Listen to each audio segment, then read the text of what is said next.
حج پر جاتے وقت اللہ کا عذاب۔ حج جو ایک مقدس سفر ہے، صرف ایک رسم نہیں بلکہ ایک عظیم عبادت ہے جو صرف اللہ کی رضا کے لیے کی جاتی ہے۔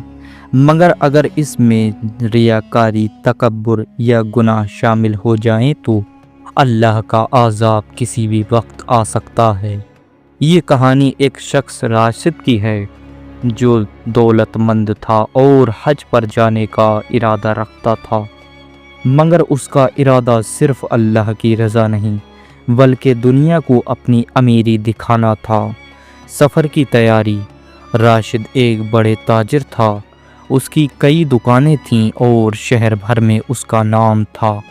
جب اس نے حج پر جانے کا فیصلہ کیا تو اس کا مقصد صرف اللہ کی رضا نہیں تھا بلکہ اپنی دولت کا دکھاوا بھی کرنا تھا۔ اس نے سب کو بتایا، میں حج پر جا رہا ہوں، اللہ نے مجھے اتنی دولت دی ہے، مجھے اس کا شکر ادا کرنا چاہیے۔ لیکن اس کی نیت بالکل صاف نہیں تھی۔ وہ مہنگے سے مہنگا آرام لینا چاہتا تھا، بزنس کلاس میں سفر کرنا چاہتا تھا اور یہ چاہ رہا تھا کہ جب لوگ دیکھیں کہ راشد حج پر گیا ہے تو اس کی عزت اور بڑھ جائے۔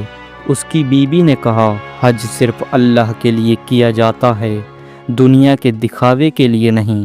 مگر راشد ہنس دیا، تم سمجھتی نہیں ہو، جب لوگ دیکھیں گے کہ میں حج پر گیا ہوں تو میری عزت اور بڑھ جائے گی، بزنس بھی بڑھ جائے گا۔ یہ کہہ کر اس نے اپنا سفر کی تیاری شروع کر دی۔ سفر کا آغاز۔ جس دن راشد حج کے لیے روانہ ہو رہا تھا، اس کے گھر کے سامنے لوگ جمع ہو گئے۔ اس نے اپنے دوستوں اور رشتہ داروں کو بلایا تھا تاکہ سب دیکھیں کہ وہ کتنی شان سے جا رہا ہے۔ ایک غریب بزرگ جو اس کے گھر کے قریب رہتا تھا اس کے پاس آیا اور کہا، بیٹا حج پر جا رہے ہو تو دل صاف کر لو، حج صرف اللہ کے لیے ہوتا ہے، کسی اور مقصد کے لیے نہیں۔ راشد نے ہنس کر جواب دیا، تم کیا سمجھتے ہو، میں اللہ کا مہمان بننے جا رہا ہوں، اللہ نے مجھے عزت دی ہے، دولت دی ہے، میں اس کا شکر ادا کرنا جا رہا ہوں۔ بزرگ نے سر ہلایا اور کہا، اللہ سب کچھ دیکھ رہا ہے۔ اس کی رسی ڈھیلی ہوتی ہے مگر جب کھینچتا ہے تو پھر کوئی بچ نہیں سکتا۔ راشد نے اس کی بات کو مذاق میں اڑا دیا اور اپنی گاڑی میں بیٹھ گیا۔ اللہ کا پہلا اشارہ۔ جب راشد اور اس کا قافلہ ایئرپورٹ پہنچا تو ایک عجیب بات ہوئی، اس کا پاسپورٹ اور ویزا کسی طرح کھو گیا۔ وہ گھبرا گیا کیونکہ بنا ان ڈاکیومنٹ کے وہ سفر نہیں کر سکتا تھا۔ اس نے اپنی ملازموں کو کہا کہ ڈھونڈو، مگر وہ کہیں نہیں ملا۔ وہ غصے میں آیا اور زور سے چلایا، میں اتنا بڑا تاجر ہوں، میرا پاسپورٹ کیسے کھو سکتا ہے؟ اس کے ساتھی نے کہا، بھائی ہو سکتا ہے اللہ تمہیں کچھ دکھانا چاہتا ہے، تم نے اپنی نیت صاف نہیں کی، شاید اس لیے رکاوٹ آ رہی ہے۔ مگر راشد کو یہ بات پسند نہیں آئی۔ اس نے نیا پاسپورٹ اور ویزا ترنت بنوایا اور اگلے دن سفر پر نکل گیا۔ لیکن وہ نہیں جانتا تھا کہ یہ صرف اللہ کا پہلا اشارہ تھا۔ ہوائی جہاز میں ایک عجیب واقعہ۔ جب راشد اور اس کا قافلہ ہوائی جہاز میں سفر کر رہا تھا تب ایک عجیب واقعہ ہوا۔ اچانک جہاز زور زور سے ہلنے لگا۔ کیپٹن نے اعلان کیا، ہوا بہت تیز ہے، ہمیں ٹربولینس کا سامنا ہے، سب لوگ دعا کریں۔ جب لوگ کلمہ پڑھنے لگے مگر راشد اپنے دل میں گھبرا رہا تھا۔ اس کے ذہن میں ایک سوچ بڑھ رہی تھی، کہیں یہ اللہ کا عذاب تو نہیں؟ جہاز کچھ دیر تک ہلتا رہا مگر پھر سنبھل گیا۔ سب نے شکر ادا کیا مگر راشد کا دل بے چین تھا۔ مکہ میں آخری امتحان۔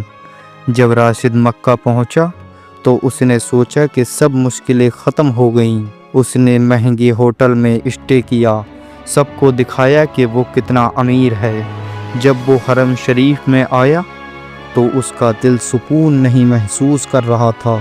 وہ ایک مہنگی تسبیح لے کر طواف کرنے لگا، مگر اچانک ایک عجیب چیز ہوئی۔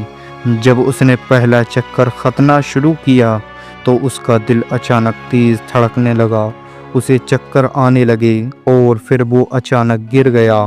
لوگ اس کی مدد کے لیے آئے، لیکن جب اسے اٹھایا گیا تو اس کی زبان سے صرف یہ الفاظ نکلے، مجھے معاف کر دو، میں ریاکاری سے حج کرنے آیا تھا، اور پھر اس کی جان نکل گئی۔ لوگ حیران رہ گئے۔ حرم شریف میں ایک شخص جو دولت اور تکبر کے ساتھ آیا تھا، اس کا آخری وقت اسی جگہ آیا، مگر اسے عبادت کا کوئی اثر نہیں ملا، کیونکہ اس کی نیت صاف نہیں تھی۔ اس کہانی سے ہمیں یہ سبق ملتا ہے، حج صرف اللہ کی رضا کے لیے ہوتا ہے، نہ کہ دکھاوے کے لیے۔ اللہ انسان کے دل کو دیکھتا ہے، اس کی دولت اور لباس کو نہیں۔ تکبر اور ریاکاری انسان کو تباہ کر دیتی ہے۔ اگر ہم گناہ کریں گے تو اللہ کا عذاب کسی بھی وقت آ سکتا ہے۔ قرآن کریم میں اللہ فرماتا ہے، اور تم اسی اللہ کے لیے حج اور عمرہ پورا کرو۔ اگر راضی صرف اللہ کے لیے حج پر جاتا تو شاید اس کا انجام بہتر ہوتا۔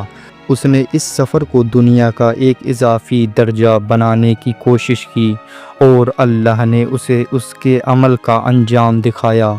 ہر انسان کو یہ سوچنا چاہیے کہ ہم جو بھی عبادت کرتے ہیں وہ صرف اللہ کے لیے ہونی چاہیے، نہ کہ دنیا کے لوگوں کو دکھانے کے لیے۔ اللہ سب کو دیکھ رہا ہے، اور اگر ہم اس کے حکم سے ہٹیں گے تو ایک نہ ایک دن ہمیں اس کا جواب دینا ہوگا۔